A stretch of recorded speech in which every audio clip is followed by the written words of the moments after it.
के जे चलबू छूट जाएगा सबका पसीना। कभी जोगी कतना शमशान में सुन लाखों आशिक मर जाते हैं मेरी एक मुस्कान पे। मेरे जैसा कोई नहीं है सारे हिंदुस्तान में। मेरे जैसा कोई नहीं है सारे हिंदुस्तान में।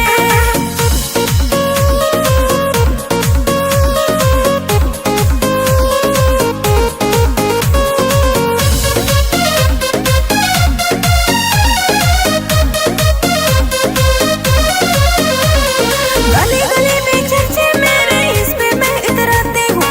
तेरे जैसे कितनों के मैं छक्के दिन में छुड़ाती हूँ। समझ लो हम सब बुझतनी।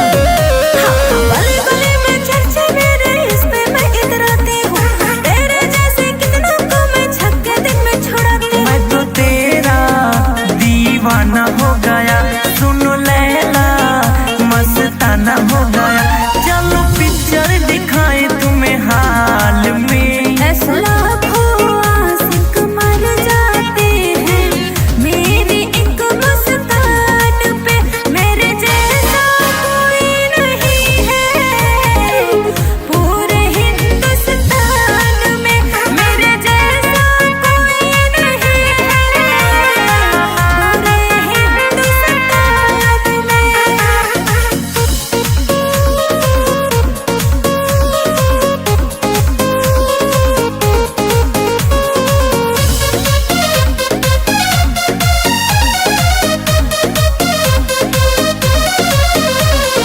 अभी तो छोटे बच्चे हो तुम हुए नहीं सयाने।